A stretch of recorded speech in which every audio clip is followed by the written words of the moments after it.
Hello दोस्तों। आज तक स्टडी में आप सभी का स्वागत है।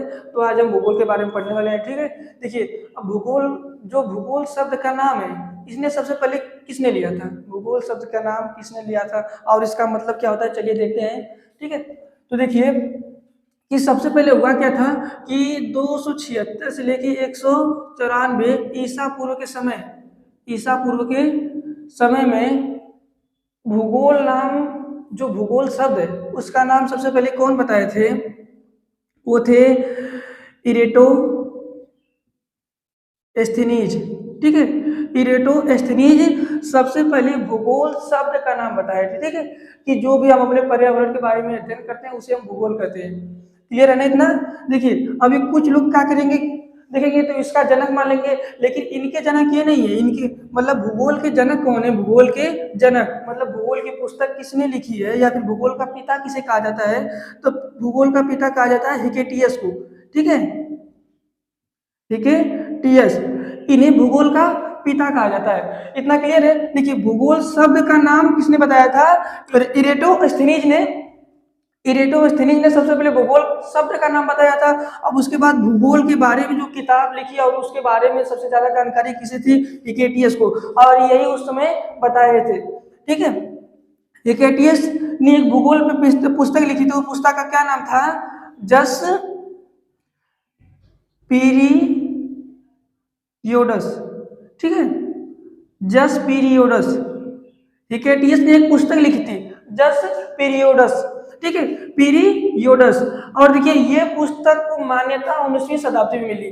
किसी भी इंसान को, किसी भी मनुष्य को अध्ययन करने के लिए, अध्ययन कराने के लिए पूरी स्वतंत्र रूप से मान्यता जो मिली थी वो कब मिली? 19वीं शताब्दी में मिली। ठीक है, 19वीं शताब्दी में। क्लियर है? 19वीं शताब्दी में इस पुस्तक को मान्यता मिली थी, जस पीरिडियोस को।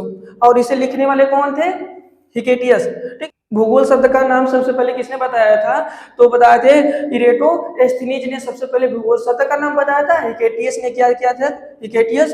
हिकेटियस के पास बहुत अधिक जानकारी थी भूगोल के बारे में, और सबसे पहले इन्होंने एक पुस्तक लिखी थी, जस पीरियोडस। ठीक है, जस पीरियोडस इन्होंने एक पुस्तक लिखी थी, जिसे पढ़ने या पढ़ाने के लिए, अध्ययन करने के लिए, अध्ययन कराने के लिए 19वीं शताब्दी में मान्यता मिली। अब चलिए देखते हैं कि जैसे भूगोल शब्द का मतलब क्या होता है। तो जो हमारे ग्रीक वैज्ञानिक थे, ठीक है,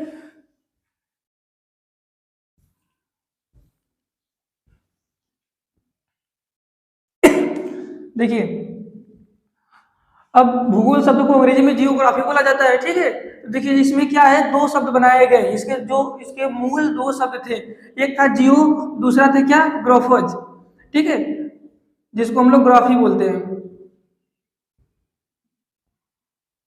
ठीक है, जियो, ग्रोफोज। देखिए, इस दोनों शब्द का मतलब क्या है? जियो का मतलब होता है पृथ्वी। क्लियर है? देखिए, इसका मतलब क्या होता है? पृथ्वी। और इसका मतलब होता है वर्णन करना। ठीक है, वर्णन।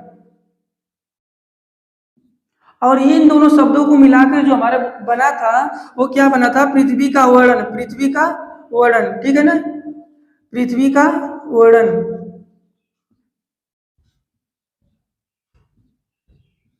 मतलब कि जियोग्राफी में या जियोग्राफर्स में हम लोग क्या करते हैं? अपनी पृथ्वी के बारे में अध्ययन करते हैं, उसे हम जियोग्राफी कहते हैं। इन दोनों शब्द का मतलब था। और इस भूगोल शब्द को, जो भूगोल शब्द का जो नामांकित है, सबसे पहले नामांकित किसने किया था? तो यूनान के लोग किए थे। ठीक है, यूनान के लोग सबसे पहले इसको नामांकित किए थे। और दूसरी बात, इसको प्रथम विषय मतलब कि जो इसको पढ़ने के लिए जो है प्रथम स्तर पे लाने के लिए भी इन्हीं का श्रेय जाता है। इतना क्लियर है? भूगोल शब्द का नाम किसने पहले बताया था? एस्टेरिज ने बताए थे। और भूगोल के जनक कौन है? हिकेटियस। ठीक है, वो कौन सी किताब लिखे हैं? जस पीरियोडस उन्होंने एक पुस्तक लिखी थी, जिसको पढ़ने के लिए मान्यता कब मिली? 19वीं शताब्दी में मिली। क्लियर इतना? अब चलिए देखते हैं। और 20वीं शताब्दी में जब मनुष्य क्या करने की, इसको अध्ययन करने के लिए शुरू शुरू में जब अध्ययन करने लगे, तब उस समय क्या हुआ कि उसमें दो विचारधाराएं उत्पन्न हुई। ठीक है, तो पहली विचारधारा क्या थी? संभववाद। और दूसरी थी निश्चयवाद। क्लियर है ना?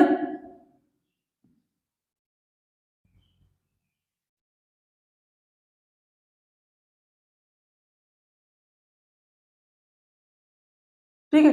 देखिए इसमें कुछ ज्यादा नहीं बताया गया है, बस इसमें यह बताया गया है कि साम्यवाद में हुआ क्या था कि साम्यवाद में मनुष्य अपने जो भी वनस्पति और जो उससे काम में आता है, जैसे वनस्पति हमारे लिए बहुत उपयोगी है, ठीक है, तो उस समय क्या थे कि वो वनस्पति से उपयोग में आने वाले चीज के लिए वो प्रयोग में लाने के लिए स्वतंत्र थे, और निश्चयवाद में वह स्वतंत्र नहीं बताया गया था। कि मतलब कि निश्चयवाद में क्या बताया था कि हम जो भी कुछ करेंगे वो सब प्रकृति पर निर्भर रहेगा, मतलब कि अपने से कुछ नहीं कर सकते, जो अपनी इच्छा के अनुसार वनस्पति को हानि भी नहीं पहुंचा सकते, मतलब वनस्पति से जो हमसे मिलती है बस उसी से लाभ लेते हैं। लेकिन साम्यवाद में क्या था कि हम वनस्पति का प्रयोग कर सकते थे और अपने अनुसार वनस्पति का जो भी वस्तु प्रयोग में आता है खाने पीने के लिए या कुछ भी करने के लिए उसको हम प्रयोग में ला सकते थे, ठीक है। तो साम्यवाद, देखिए साम्यवाद का मतलब ये हो गया कि वनस्पति से मिली वस्तुओं को हम अपने प्रयोग में ला सकते हैं, और निश्चयवाद में हम जो भी कार्य करते थे अपनी इच्छा से नहीं करते थे, उस समय किससे करते थे,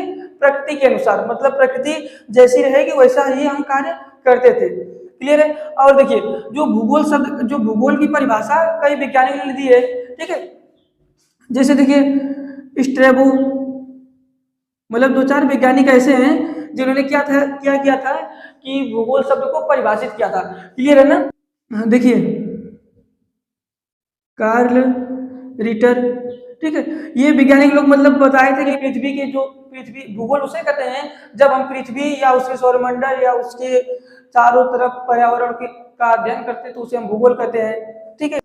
तो मतलब कि अलग अलग प्रकार से परिभाषाएं दी गई थी जिन्होंने अलग अलग सिद्ध किए थे और बताए थे। तो आपको इतना क्लियर है कि भूगोल शब्द का नाम किसने किया था, ठीक है, तो भूगोल शब्द का नाम किसने किया था, इरेटोस्थेनीज ने, ठीक है। और जो भूगोल के पिता या भूगोल के जनक हिकैटियस, ठीक है, और उन्होंने पहली पुस्तक कौन सी लिखी थी, जस पीरियोडस। क्लियर है ना। और उसे 19वीं शताब्दी में मान्यता मिली पढ़ने के लिए, ठीक है। तो दोस्तों आज के लिए बस इतना ही। जो हम आगे पढ़ने वाले हैं वो ब्रह्मांड के बारे में पढ़ेंगे। और देखिए इसमें आपको मतलब कि जो भी पढ़ाया जाएगा सीरियल वाइज पढ़ाया जाएगा कि आपको आगे तक कार्य में आता रहे।